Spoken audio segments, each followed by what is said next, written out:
Hi, this is Jaya. In this video, we shall see the properties of language.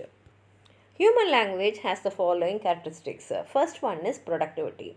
We know that language is a means of communication. At the same time, it should be understood that only human beings can produce their own communication. That is, they can communicate in whatever words they want to express their feeling. And human language is unique because human language has both written and spoken form, whereas animals do not have that. This is the variation between human and animals, and therefore language is productive.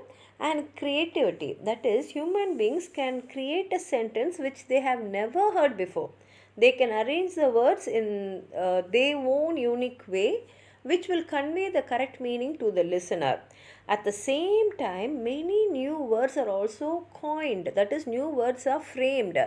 And when these words become popular, they are used universally. So, in coining of new words also happens every time. We can never say that these are the words of English and this is it, or these are the words in this particular language and this is it, because at any time a new word can be coined. And displacement. A great deal of human speech is actually displaced.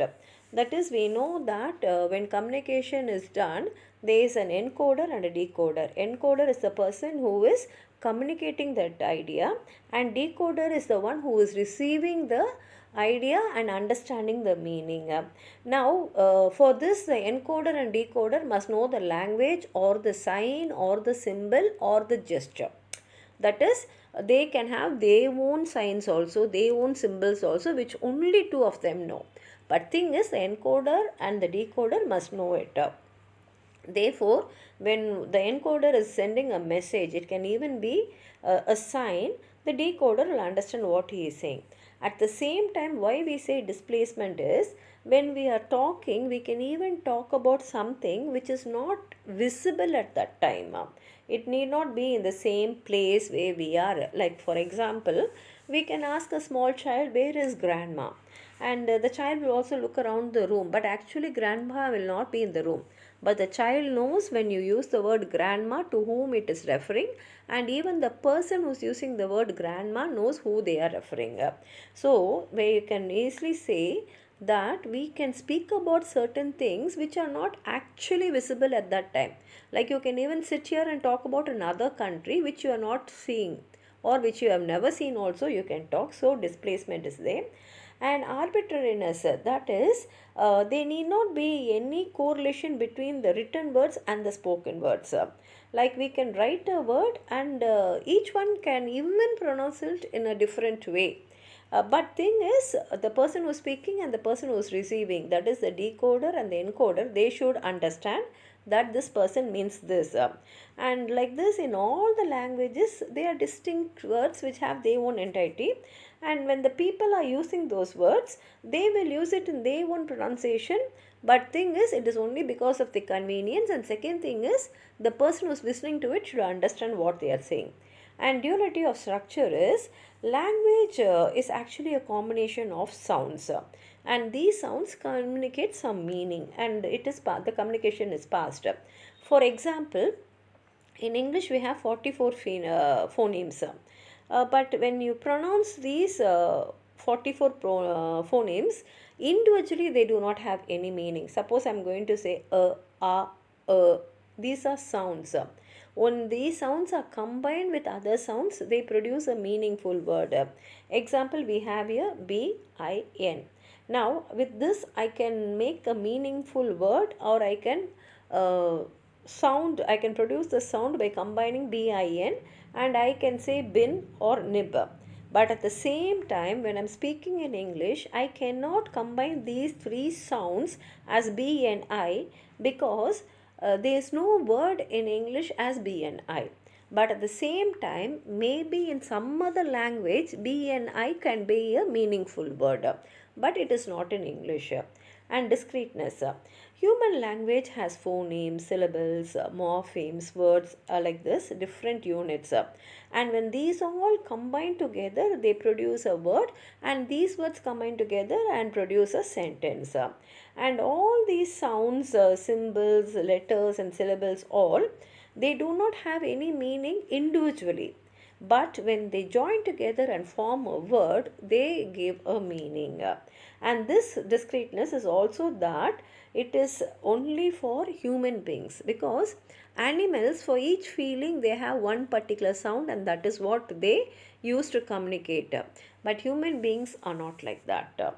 And cultural transmission, we should understand that we speak in a particular language because we are hearing it, and only by hearing a child starts speaking a language. And for example, we can say that the child has to be exposed to a particular language to receive the language and use it in its everyday life.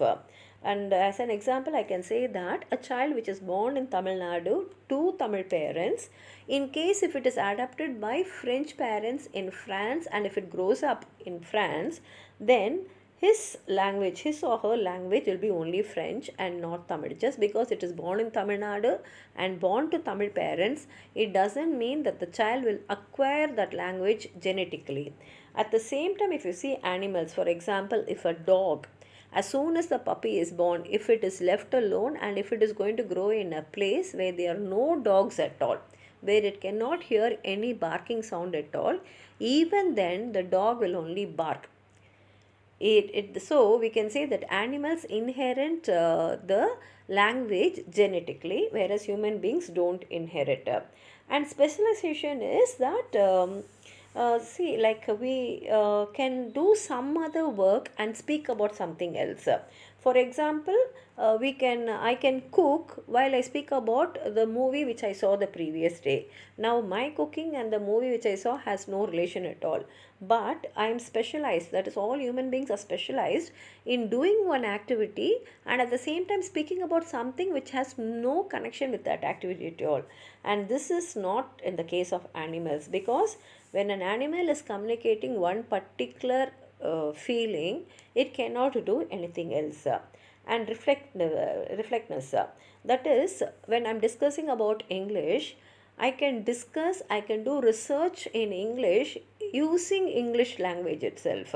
This is what linguists do. That is, the people who study about language. They will study the language and they will study it in that language itself. That is here. And recursive tendency is, you cannot say that there are only so many sentences in any particular language. You can form as many sentences as we want, because language is infinite. And at the same time, in one sentence itself, we can have many sentences there also. And this is what is called as recursive tendency. And the three most common recursive processes are conjunction, relativization, and complementation. Like for I'm going to use a word. Balu came in and he sat down and he made some remarks, and Balu, I can continue. Now actually there are many sentences in this one sentence. Like Balu came in, sat down, made some remarks, ate cake. Like that I can keep on going. And all these words are actually combined together. Many sentences are combined together in one sentence. And relativization is, now I'm going to make a sentence. This is the woman who worried the woman who killed her husband. Now, the first woman is causing pain to another woman, and the reason is the other woman has killed her husband. So I'm using women twice, but when I am speaking and when the person is listening, they will understand the first woman refers to this lady and the second woman refers to that lady. The thing is, they should know the persons, but the same word is used. But even though those same words are used, we will know to which person that particular word is related. And third one is complementation. Now, the sentence is like I'm using a noun clause. The report that he knew, the decision that resulted in rebellion. That, and somehow I can say. Now, there is a rebellion, and I can just say he knew the rebellion, but I'm saying the reason. Because of the report he knew the decision will be a rebellion. So, here again, another sentence, another information is in one sentence. And another property is redundancy. That is, language is redundant. All human languages, they have some ideas, and they are certain features, and these features prove to be redundant. For example, if I'm going to ask you a question, it can be an yes or no question. At that time, we find that first we will use an auxiliary and then the subject. Uh, but when I'm saying a statement, definitely the subject will come first and auxiliary will come second. So redundancy is nothing but the difference in how we are going to arrange the message and how the information is conveyed. Only thing is, in a question, particularly if you are going to ask questions like yes or no, where you expect an answer yes or no, we should understand that auxiliary will come in front and subject will come later. And system of systems, language is a system of systems, and it is a highly organized system, because we are taught that we have to frame sentences in this manner, only then the correct meaning will be conveyed. Like for example, if someone asks my name, I can say my name is Jaya or something like that. But the arrangement of my words, if I'm going to use my name is Jaya, it should come like that. My Jaya name is, I cannot say like that. So it is a system. In that system only, if I'm going to say this sentence, there are many ways in which I can say my name. But if I'm going to use these four words to say this information, then I have to arrange the words in this way only. And even sounds, when a word is pronounced, it should be pronounced in this way. When it is arranged, it should be arranged in this way. When the meaning is conveyed, it should be conveyed in this way. So this is said as system of systems. And property of being dynamic. See, language is something which has always adapted according to the ages. We would have used certain words in Shakespeare's time or earlier times, in the classical times, and now that word will be used for to convey a different meaning. Like during Shakespeare's time, we will say fool. The word fool will be used to say for a person who's very intelligent. But now when you call a person fool, we know what it means. So language has changed a lot, and at the same time many new words have also come into the language, and therefore language is always advancing according to the demands and the changes in a lifestyle. And these changes can occur phonologically, morphologically, or even in the meaning level, semantic level.